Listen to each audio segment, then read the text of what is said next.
shoes and out the door. 5, I'm alive. 6, 7, 8, feeling great. Hello and welcome back to Beyond Your Wildest Genes podcast. My name is Dr. Noah DeCoyer and I am your co-host. Today our guest is Ryan Frisinger from Cosmic Animal. That's Cosmic with a K. One of my partners, Dr. Mike, and I were commenting a while back how much we loved your podcast interview, Ryan, you did with Rob Wolf.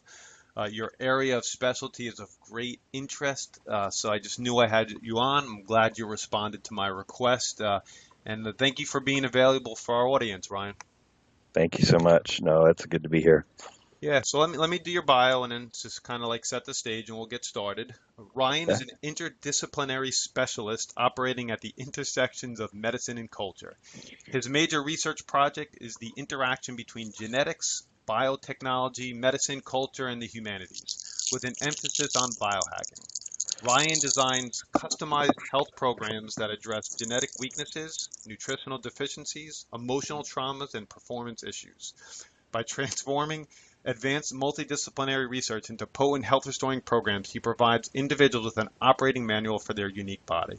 His client base includes professional athletes, type A high performers, autistic children, and individuals with autoimmune diseases, neurologic disorders, and other chronic illnesses.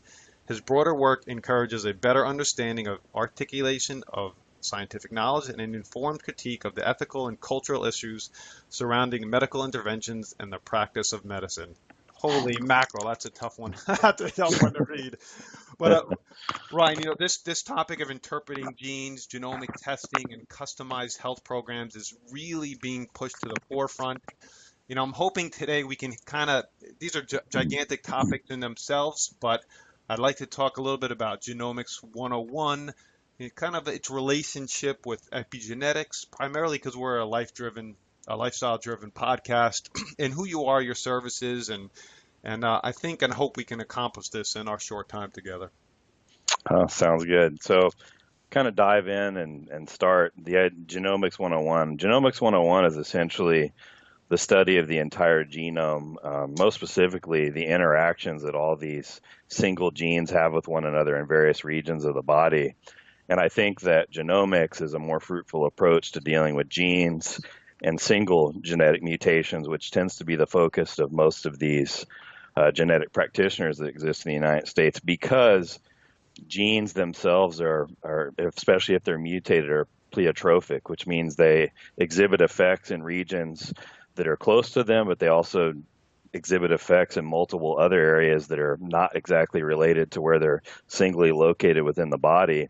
And all genes have 3 to 4 functions at a given time within the body, and there's 20,000 or so genes that we know of, and then there's 20,000 or so genes that encode for RNA. And the bigger mystery is that this 40,000 gene grouping that we're talking about, which makes up the genome, is really only 2 to 3% of our entire DNA. The rest of it's junk DNA, which is kind of a misinformed kind of moniker, but really it tells us that the epigenome and the epigenetic maneuvers and all the fine tuning and specializations that exist within the genome are actually coming from that junk DNA. And I think that this is sort of going to be where the research goes. And the reason I, as a practitioner, take a genomic as opposed to a genetic approach to genes is I think it makes no sense to look at single mutations. So when you here in our world right now, everybody's focused on MTHFR mutations, and they're focused on COMT and some of these other ones that are fairly legible. They're easy to understand, at least biochemically, and you can actually drop a nutrient into a patient's cellular chemistry and kind of see outcomes changed. And there's lots of associations with these particular SNPs because they drive pathogenic processes that are pretty global and cross all the spectrums of all the kind of chronic disease strain. But my experience is that genetics and genomes are extremely dynamic. They are chaotic systems that, when pushed in a particular direction, will start to remodel themselves and respond differently. And so while methylation is it's a nutritional pathway, and that's the beauty of it because it allows us to essentially overcome genetic problems, it's also a pathway that can be overdetermined and overtreated and can cause responses elsewhere that you'd be better off taking lifestyle interventions into account over supplemental interventions. And you also have to be careful with understanding the biochemistry itself and understanding that these methylation cycles, by which there's four of them, the methionine, folate, BH4, and urea, and we'll talk about sort of what those do here in a minute, but those are essentially these alchemical systems that take a small group of nutrients into the body, they transform them multiple times, and they recycle elements of those nutrients for use and continual use within the body. And the idea is that you're moving nutrients to where they're needed on a continual basis for the maintenance and restoration of the body and for lots of signaling, communication work in the body, but you're also conserving lots of those nutrients because our genome was, of course, something that evolved in an environment of scarcity where we couldn't make interventions with the exact amount of things every day. So there's a lot of economy involved in the way that our genes work. But genomics, again, is an approach that looks at the entirety of the genome, looks at the expression of the genome, folds in things like metabolomics, which is where you're looking at metabolites in the body and how those are used in all these different areas of the body, not just singly in the regions that are being coded for by, for instance, like in MTHFR. And it takes a more global approach. It also is an approach that I take because I think that we're starting to move into some pretty dangerous terrains where we're thinking about editing single nucleotide polymorphisms, and we think that we can run our genetics through algorithms that can spit out programs that tell us how much 5-MTHF to take in a day and how much magnesium and zinc and sort of the major cofactors of methylation. I think that reading the genome that way leads to maybe some short-term upregulated effects, but long-term can deliver some fairly dangerous side effects and slowed healing for people, especially with chronic illnesses. So my interest is really, what are the principles that are governing this vast symphonic arrangement of the genes? What are the major inputs of those genes? For instance, we know that 15 to 20% of the genome is essentially controlled by light-dark cycles, photoperiods. And this is where things like blue light exposure and lack of sunlight and all these effects that we're seeing on light have on our genome. But that's an interesting thing if we understand the principles, for instance, of how many of the neurotransmitters and antioxidant systems of the body are being governed by our relationship to natural cycles and natural systems. I think we have a much better ability to kind of modulate that whole genome in the right direction without having to know specifically about how all these genes are interacting. And from what one of the quotes that I like to give is that the more we study the genome, the more the individual gene itself recedes. So the more that I see single genetic studies on single polymorphisms or groups of polymorphisms, the more I realize that we're kind of a long ways from understanding how those things are working as single actors, but we are pretty versed in understanding how the genome interacts as a complex system. And if you look at the design of our bodies, which I think is important, it's running off of very few nutrients, very few chemicals. It's quite amazing to look at the amount of things that can be created out of a single set of kind of inputs. And so I think it's also important to look at, while we have 20,000 protein coding genes, we can make 100,000 different types of proteins. And I think that that's interesting. And most of the reasons why, for instance, genomically we break down is quite simply because the water that we drink is probably in the wrong form and structure. It's essentially adulterated by treatment chemicals. Our connection to sunlight is pretty compromised in most of the modern world. Our ability to sort of deal with nutrients is also compromised because of our lack of respect for photoperiods. And then we also see things like environmental toxins en masse that cause signaling errors. But really, if you look at it, most of our health issues that I see that break down the genome are the result of nutrient deficiencies, specifically certain types of minerals, vitamins, and fatty acids, and the epigenetic lifestyle factors that essentially trap our methylation cycle into survival mode as opposed to allowing it to get into the restorative side. And that's kind of a big point that I want to make right now, because your interest is is epigenetics and the epigenetic abilities of the body to overcome disease and to heal itself. Um, Methylation really is a large portion of our epigenetic control and our body's epigenetic capacity for overcoming things. For listeners that don't know what epigenetics are, they're essentially changes in the expression of a particular DNA sequence without actually altering the sequence itself. So you could have a sequence that's mutated and not working terribly well, but you can do things epigenetically around that by making certain types of interventions that will allow it to behave more healthfully and more effectually.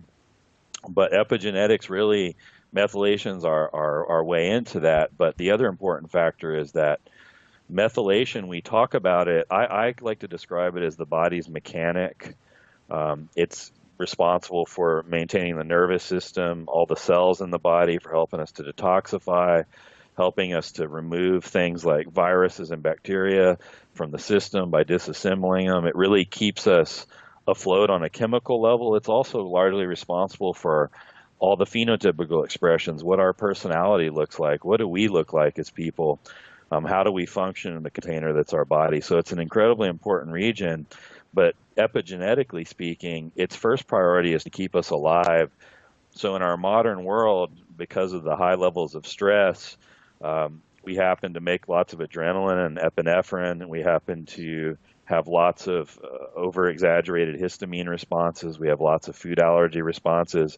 And our methylation cycle itself is really wired as first priorities to activate adrenaline and to inactivate it, to inactivate histamines, to inactivate neurotransmitters. The last order priorities are what we most associate with methylation, which is the creation of DNA, RNA, and protein, and to contribute to protein synthesis. And then finally, to help activate creatine, which is an absolutely crucial nutrient and something that I look for in labs, rising creatine levels in production as a way to measure whether methylation is becoming more functional. But at the end of the day, lots of the ways that we deal with our genome is monitoring our stress levels, managing our emotional content and our emotional lives, managing the food that comes into our body, and at the very end, it's trying to replace some of the molecules that our system isn't making, which is where MTHFR and COMT mutations factor in, and where those interventions are designed to essentially bypass the weaknesses in these particular enzymatic pathways.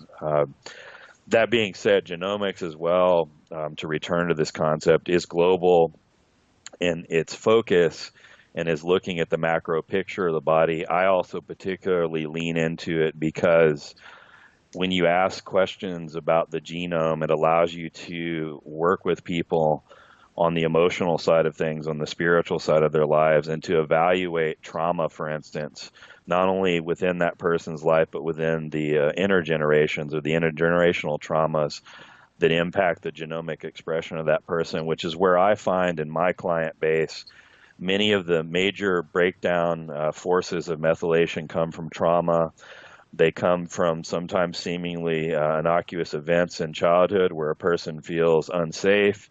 That feeling of fear and lack of safety translates into nervous system tone changes. And then you see someone who down the line will develop these kind of methylation disorders. But the methylation disorder itself didn't come from that. And I'm very one of the things that I like to say about the genome is it's very amenable to a narrative. Our genome allows us not only as a species, as a typology, to tell stories about ourselves, about our origins, but it allows us clinically as clinicians to lean into stories of the self and to use the genome as an organizational principle for a life story and to be able to look for subtext changes and tropes and themes within that. And my doctoral training was actually in literature initially, and I've become a functional practitioner as a side project for the majority of my adult life. I've studied medicine, but I was trained as a literary scholar and literary theorist. So part of the reason why I've been successful in my practice with chronic illnesses, with people that have mystery illnesses, is essentially being able to help them reconstruct a timeline of their life, which is a homeopathic tradition of leaning into timelines and looking at all the effects and areas where the body may have gone offline and areas where the person's nervous system may have sort of taken a detour. But this narrative approach, which is what I use, allows me to construct the story around the genome that allows me to identify areas where the genome has been epigenetically triggered in a negative way. And it also will allow me to look at qualitatively some of these polymorphisms that would show up, for instance, in a 23andMe, and assess whether or not they're really affecting that person's life beyond just looking for biomarker evidence of that. And so oftentimes, and one of the genes that is very controversial is the CBS mutation. There's very few practitioners in the nutrigenomics world that think that it's a problem outside of, for instance, Amy Yazko. But I actually see it as a major problem in my practice insofar as it predisposes people to wire themselves for fight or flight relationships with their environment and with their family and with their jobs.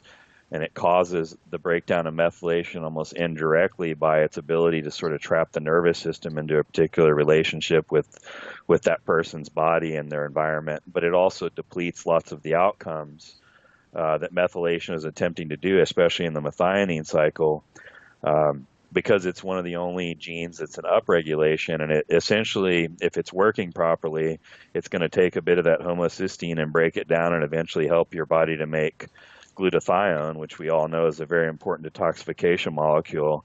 But when it doesn't work properly, it shunts the body towards the production of lots of sort of sulfation byproducts and helps to essentially cause excess ammonia production and things like that.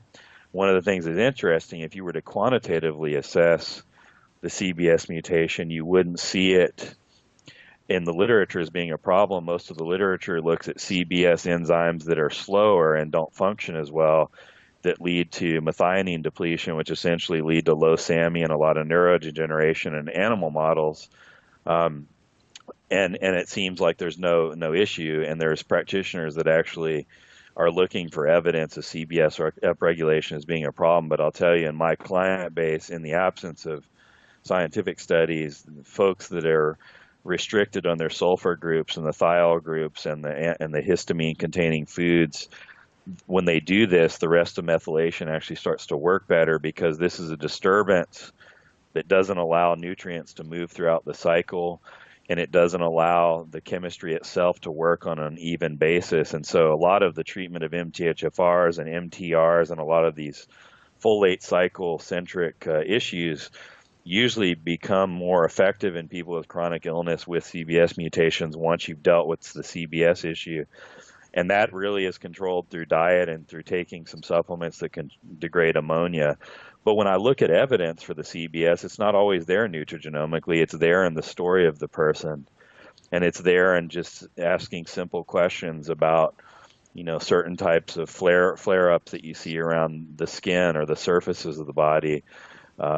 It's a delayed reaction with most of the thiol group's foods, where if you eat something, say on a Monday, you may not start to see the real downstream effects till Thursday or Friday. So it makes it hard to pinpoint on food allergy assessments and things of that nature.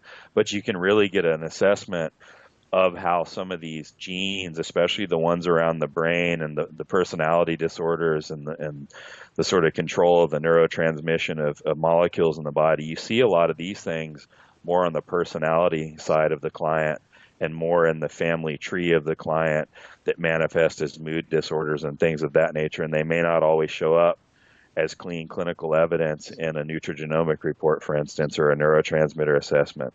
So I'm basically always taking and evaluating what I call texts, the multiple texts of the body. And you mentioned earlier about medical hermeneutics. I'm going to jump into that really quickly.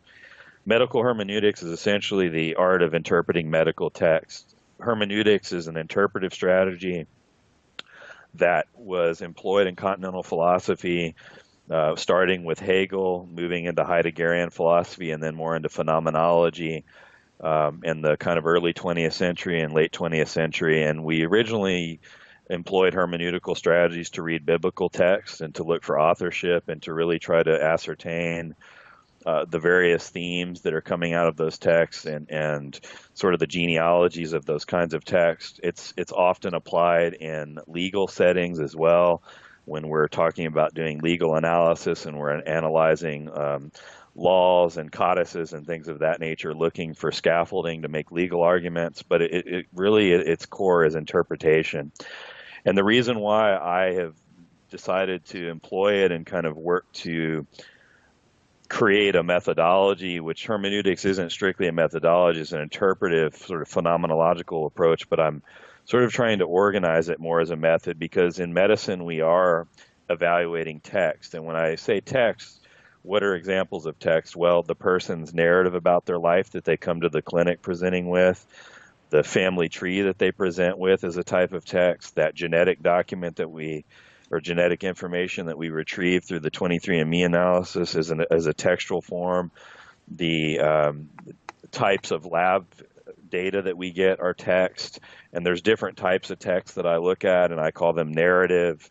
There's the machine sort of language text of our technologies, MRIs, X-rays, lab equipment, things of that nature, and then there's the more fluid text, which are the stories that the person tells, the family narratives that they tell, and things of that nature, which for me often have the most richness, and they allow me to make meaningful clinical contributions or interventions, because that's where I find a lot of the hidden elements that are driving pathology is in those kind of texts. But the other reason why I like to consider medicine as a textual practice is, as a practitioner, when I work with clients, there's something called a hermeneutical circle, and that's when an interpreter reads a particular type of text, that interpreter is changed by reading that text themselves, and it's not a top-down sort of approach. So when I work with clients, not only does my clinical chops and my clinical information and abilities get enhanced by working with self-aware clients,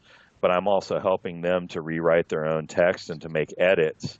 And that's what we're searching for, is to restore the living text, which is the totality of the person, through working with their genetics, through working on the traumas that they're carrying, through dealing with the removal of pathogens and detoxification efforts, and through helping them also. A lot of my practices is sitting with people and trying to figure out what it is they want to do with their life, what kind of hero's journey do they want to participate in, so that they can have the compliance to actually do the work, which can be very difficult at times to overcome significant genetic issues aligned with certain types of environmental triggers.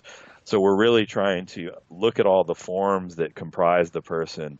What are these things telling us? So when I look at genetic reports, I'm spending 8 to 10 hours evaluating labs, evaluating what the client has told me about themselves and the qualitative assessments that I give. And then at that point, I want to look at genetics, because data is fairly mute until we interpret it.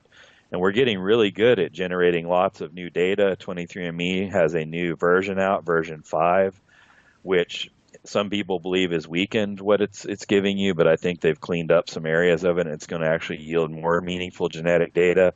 But that data is subject to massive amounts of interpretation on the clinical side. And so this is why hermeneutics becomes valuable in that sense, because I can get that data, I can interpret it, and then I can start to try to make meaning out of it by comparing it and situating it into real information that's been governed and derived from the person. And so I really look at myself kind of as an investigator in that sense, someone trying to retell a narrative. So my job as a clinician when I do my work is to be a historian, to be a counselor, to be a medical professional, and to just listen creatively to what I'm hearing so that I can find some sort of organizing principle that's got a certain group of plot points that I can then design some type of medical and lifestyle intervention around to help move that person from a state of ill health to healing. And, and it's a very dynamic process, and it's not set. And one of the things, moving back to genomics and nutrigenomics, there's a lot of belief that if we just throw lots of money, and Silicon Valley is getting involved in a lot of these algorithmic gene reading softwares and companies, that we can essentially start to separate and organize people according to genetic archetypes. And then we can essentially develop these kind of broad scale treatments and essentially start to scale genetic or nutrigenomic work through these kind of algorithmic approaches.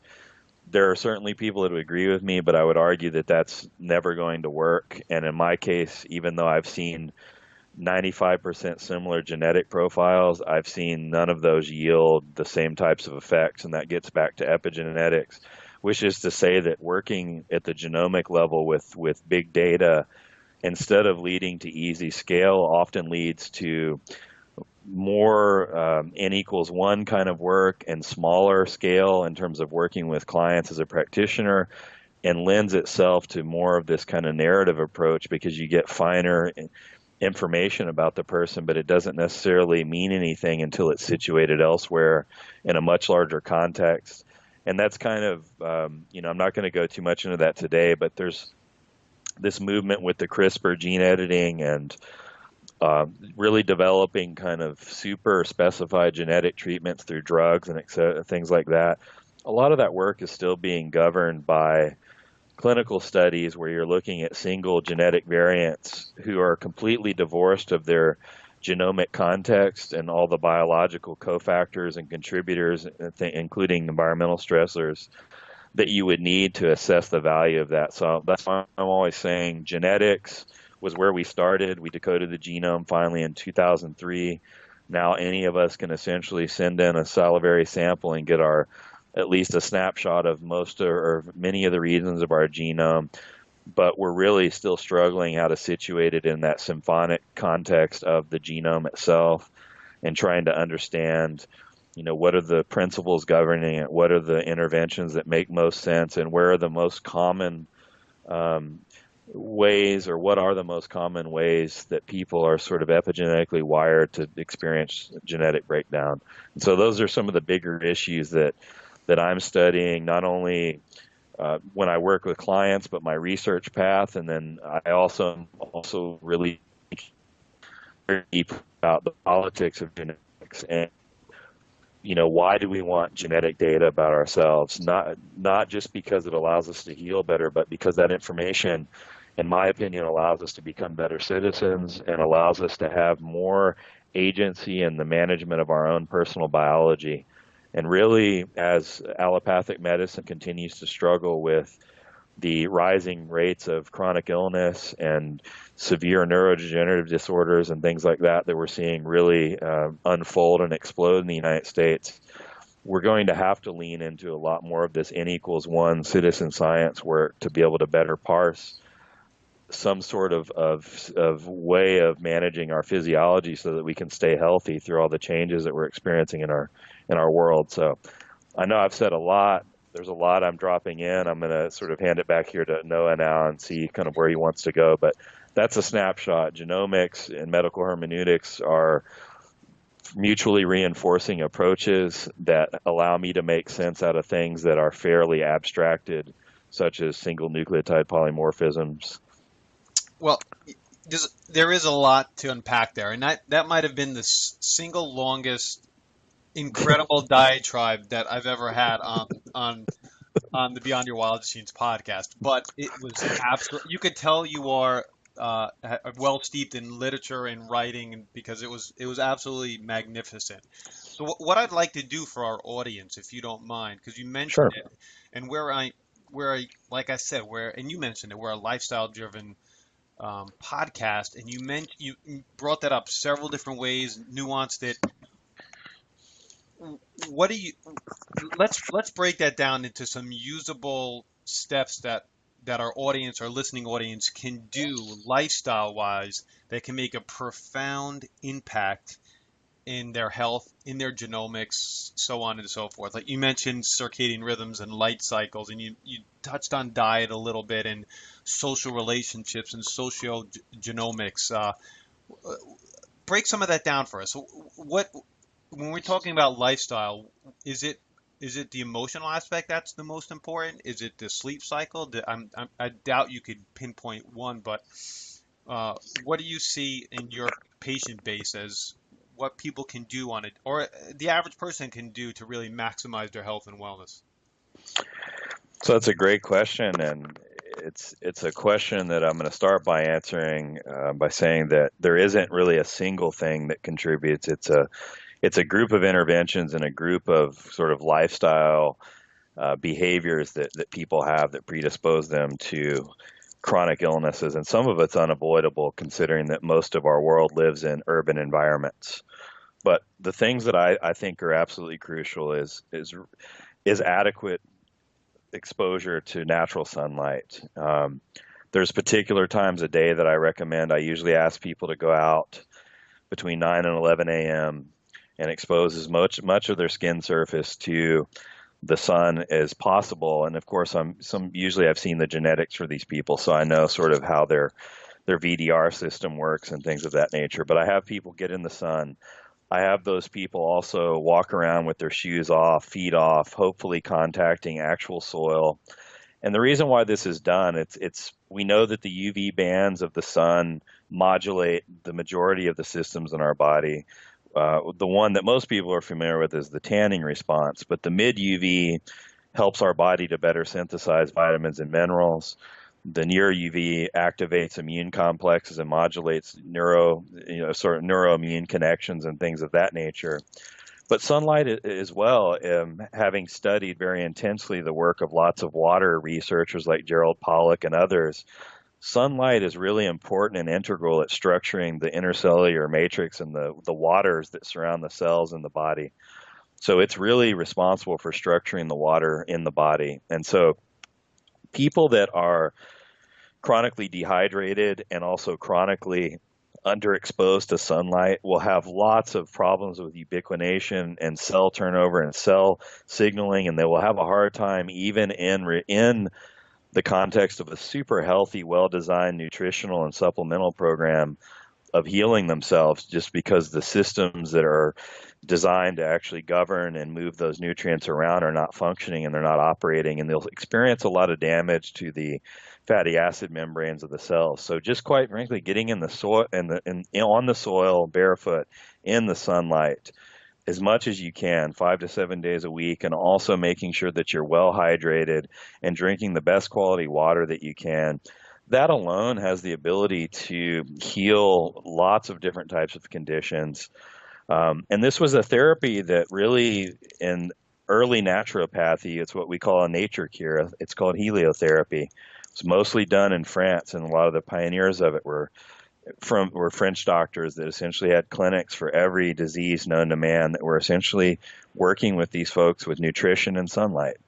But wasn't that primarily to cure like tuberculosis, 50, 100 years ago? Isn't that what they used? That was definitely one of them. That the TB clinics were one of the major things, but people were in those clinics from everything from sort of early rheumatoid arthritis cases, lots of serious kind of sepsis and wounds that wouldn't heal, the early diabetics, that people that were more exhibiting type 1 diabetics that had been exposed to different types of viral pathogens that were helping to drive that. So they were essentially wellness-oriented clinics around the sun that were in particular places in the world where the sun angle was right.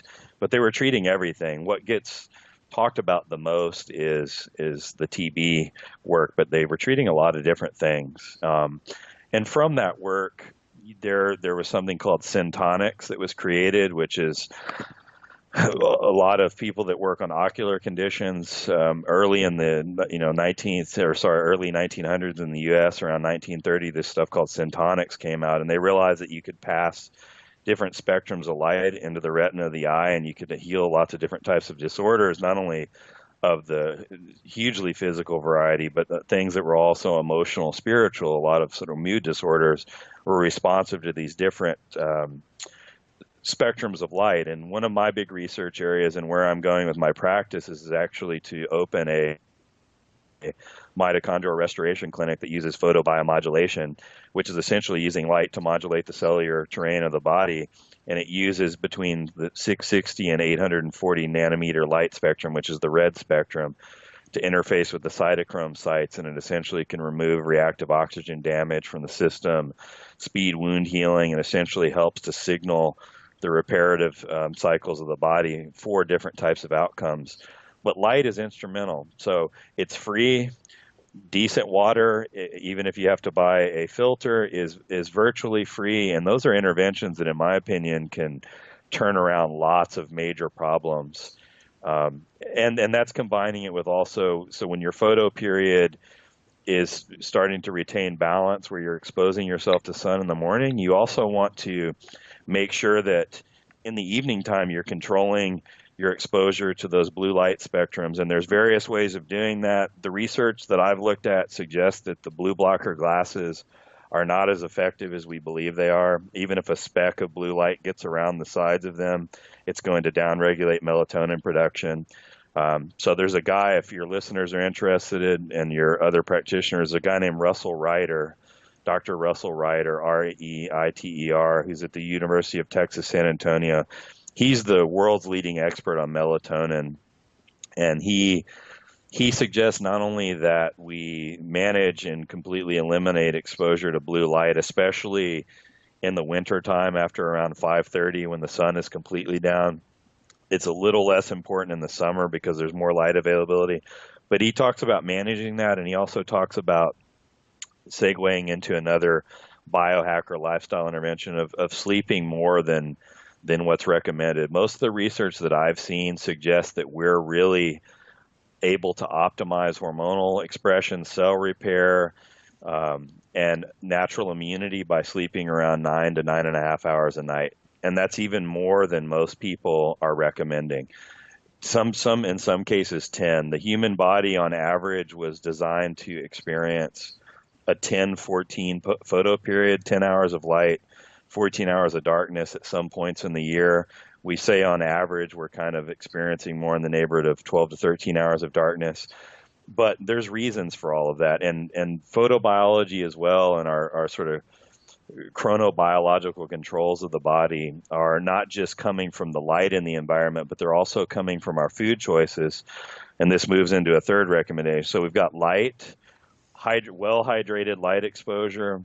Then we've got making sure you're sleeping. I would recommend, closer to 9 hours for most people, especially if they've got any chronic health problems, within a really well-designed sort of bedtime and wake cycle. So really making sure that you're really consistent with when you go to bed and when you wake up.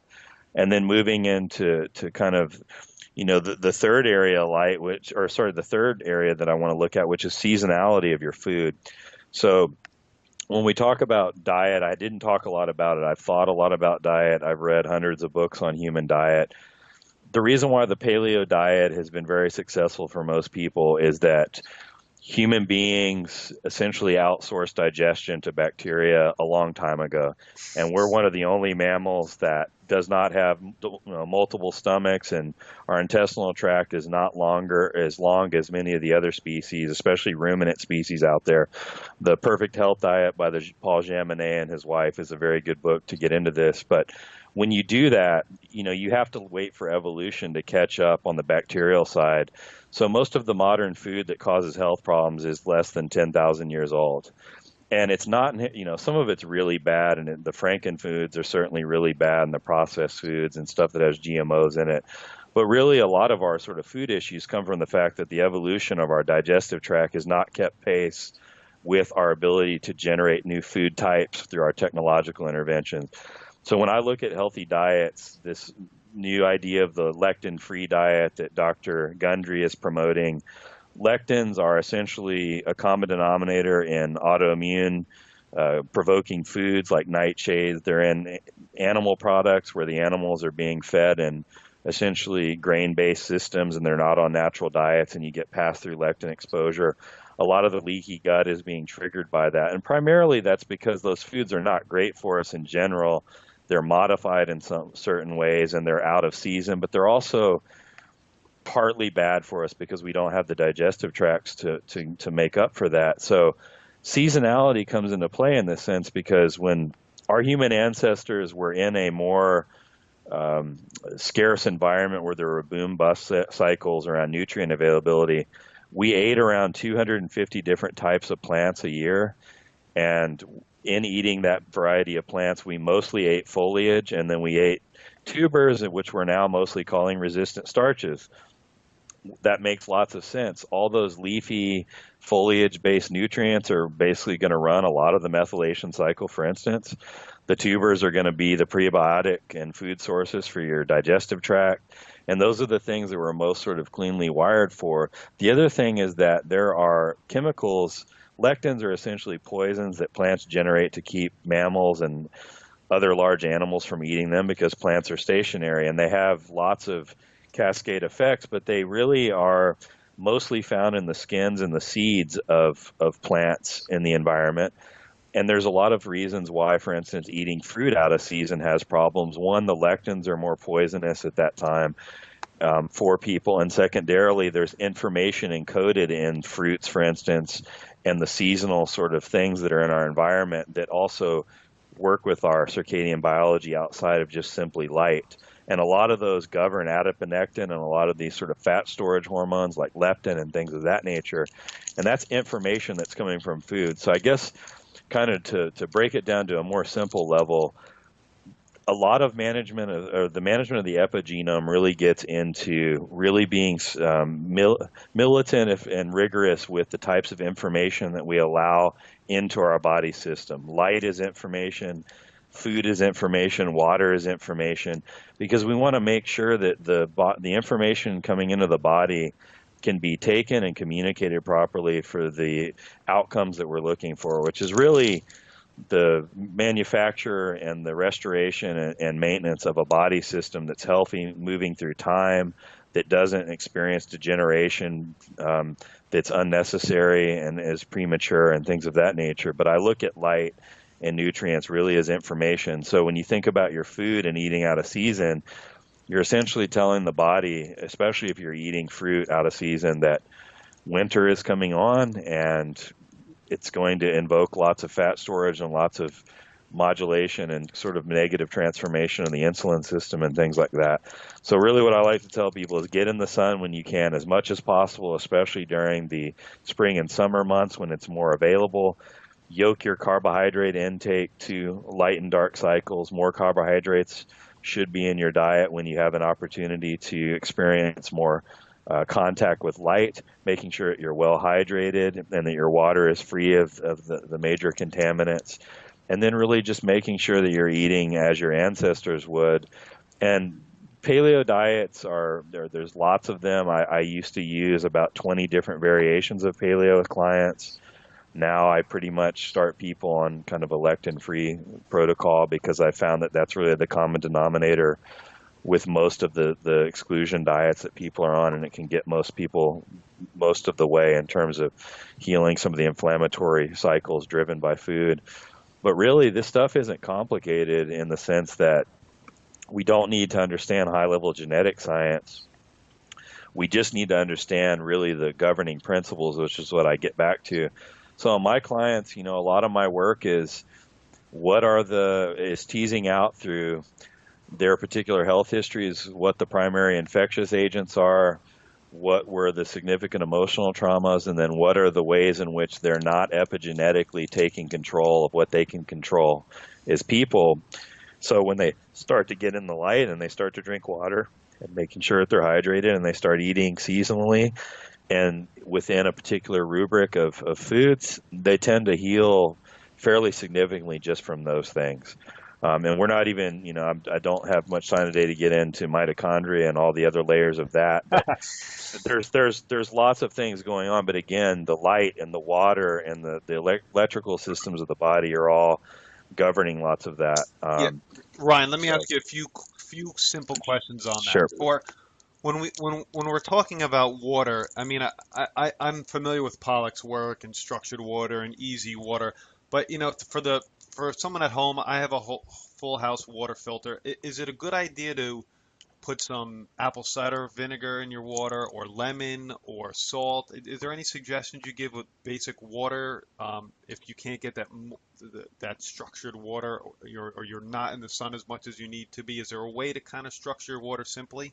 Water it's tricky. Most of the ways that you can structure it outside of the sun involve electrolysis. Okay.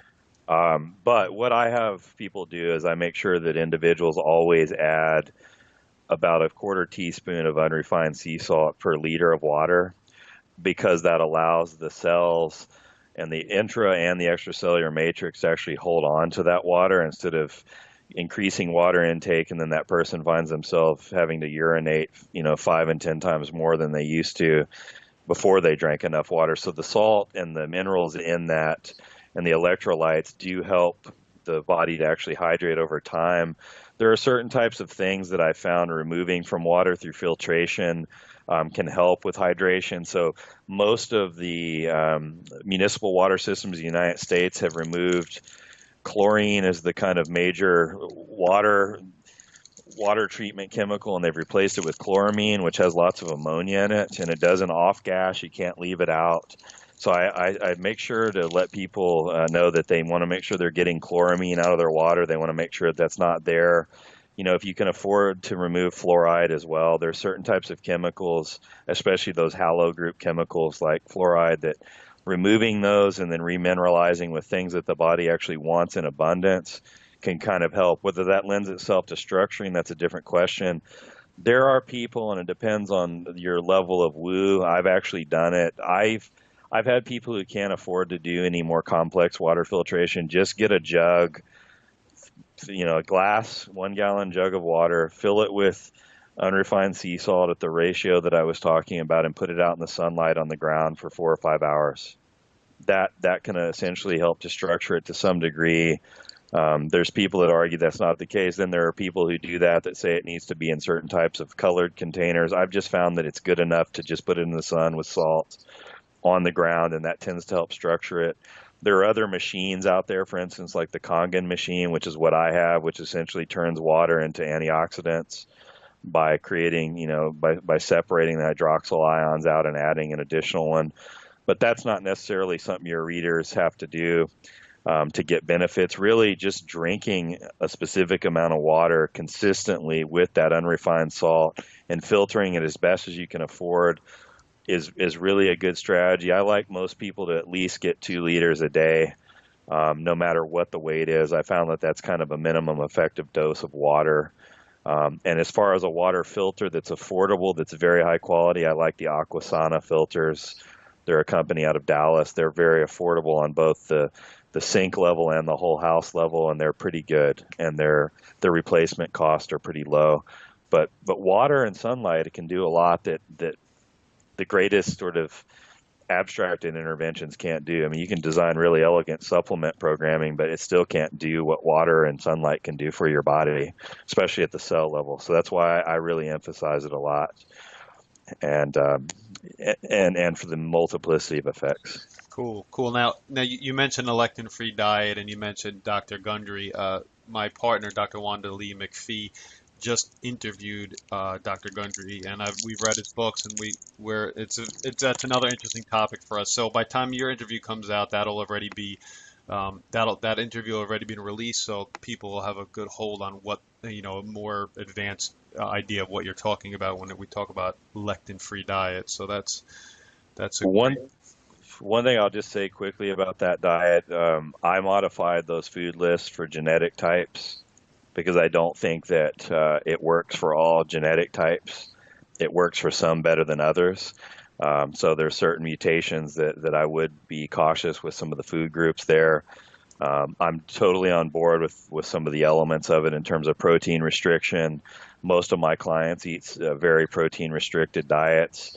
I agree with Walter Longo and other people that 0.36 grams of protein per pound of body weight is probably plenty and more than enough. And I'm really looking to control IGF-1 secretion with people, so I don't like to have people eating too much protein. And protein as well is something that people really don't talk too much about around methylation. But if you eat lots of animal protein and you don't methylate very well, that alone can shut down your methylation. So I'm really cautious about having too much amino acid content in diets, at least early on until the biochemistry is more stable. And sometimes you need to restrict protein. There are certain cases where I've had to put people on really well-designed vegan diets for 4 to 6 weeks to correct some of the genetic signaling, and then I bring back in the animal proteins. Lectin-free diets, to give credit where credit's due, Dr. Gundry did not create those diets. That is the work of the guy that wrote Eat Right for Your Blood Type, the book from the 90s. Yep. His father actually did all of that research in the 50s and 60s. where he made the mistake was saying that if you're this type of blood type, you can handle this food, this lectin-containing food, and if you're this type, you need to pull this out. Well, we're finding out that really no one can handle them very well. Um, and if you look at one of the interesting things as a final point, cultures, and when you mentioned culture as being one of the things I study, cultures that have been able to tolerate more grains and lectins have these very complex rituals around preparing them, whether it's the preparation of South American, cultures where they're removing the anti-nutrients of beans and then cooking them a certain way and then doing a final sort of transformation. So it's not as if we haven't done them, but there's a lot of interesting food cultural intersections that have occurred through cultures that tolerate grains better genetically, and they are essentially creating methods for removing anti-nutrients from plant materials that allowed them to tolerate those things in the absence of the bacterial colonies that are needed to break them down more efficiently. So that's a final piece, but Yeah, there's a lot there. There's lots yeah. there. There is. All right. So I have definitely not respected your time. I have two simple questions for you to finish off. Day in the life of Ryan Frisinger from waking to bedtime, and two, how can our audience get in touch with you? Okay. Day in the life. So generally speaking, I'm trying to practice what I preach, getting out into the sun, having some structured water. I practice meditation in the morning, and I also do transcranial direct stimulation work or direct current stimulation work because I have issues around neurotransmitters that respond better through that kind of work. Then I try to have a client load of really just 2 to 3 individuals in a week. That's what I've found that I can handle, and giving those people my full consideration and really doing justice to their particular files. So I usually do consults on Tuesdays and Thursdays. Some days I'll do 2. Most of the times I do 1. And if there's more serious things, I'll do more. The rest of the time, I'm kind of, for better or worse, a information junkie. So I'm typically reading 70 to 80 hours a week. If I can. I mean, I literally would read every moment of my day if I could, but sometimes I can't. So I've kind of basically become a hermit that lives in a personal library and reads most of the day. So that's usually from about 11 to 5, I'm reading. And then in the evenings, I may watch some Netflix, catch some shows, and go out and do things with family. And then I try to be in bed these days by around 10 or 10:30. Because in my personal, I had a severe mold exposure that nearly killed me, which really got me into this work, something for another conversation. But I have to really respect kind of the epigenetics surrounding my life. So I have to go to bed at certain times. And I basically am up around 6 and I'm in bed around 10 or 10:30. And I try to be religious with that. I eat mostly the sort of lectin-free paleo these days. And that's kind of it. But I'm mostly into reading and researching. That's what I do. I was a former Division I basketball player in a former life, and I don't really resemble much of an athlete anymore, but I've sort of sacrificed that to do research, and that's kind of what I do. And I do research not only on the genetics and functional med things that we've talked about, but I read lots of philosophy, and I'm also a big gardener and plant researcher. So I do lots of research on plant consciousness and ethnobotanical research and things of that nature, shamanism. But I would just say that my days: wake up, fuel, get out in the sun, meditate, and then read. And that's kind of it. Occasionally I'll get a break and go catch a movie or something, but that's what it looks like. Getting in contact with me, my website is Cosmic Animal with a K. Feel free to look me up there. There's a contact email, which is info@cosmicanimal.com. I'd be happy for people to reach out if there's anything that they're dealing with health-wise. The majority of the clients that I work with, by percentage, I would say is 80% people with complex multifactorial chronic illnesses. And then I have a handful of professional athletes, mostly basketball players, and then just people who are more on the Dave Asprey side of things that really want to continue to optimize and kind of stretch and sort of squeeze out the last percentage of performance from their genetics. I have those people, but I tend to work with very complex illnesses. But feel free to look me up there. I'm not much of a blogger. unfortunately do not appear on many podcasts, but that's starting to change a little bit. But I'm totally available to have a conversation, but the best method is to just send me an email, reach out to me, and if we need to talk briefly about a case or what's going on with that person, they can arrange to consult with me that way. As of now, I'm a one-man operation, so if I don't get back to you in a day or so, I will get back to you. It just may be a little slower depending on how many people have contacted me in a given week. So there we go. Thank you so much, Ryan. I really appreciate it, and I look forward to our next conversation 2.0. But my name is Dr. Noah DeCoyer, your co-host, and you are listening to the Beyond Your Wildest Genes podcast. If you like what you've heard today, please share this with your friends and family and encourage them to subscribe on iTunes. Thank you, and as my oldest son Hayden says, be awesome and never unawesome.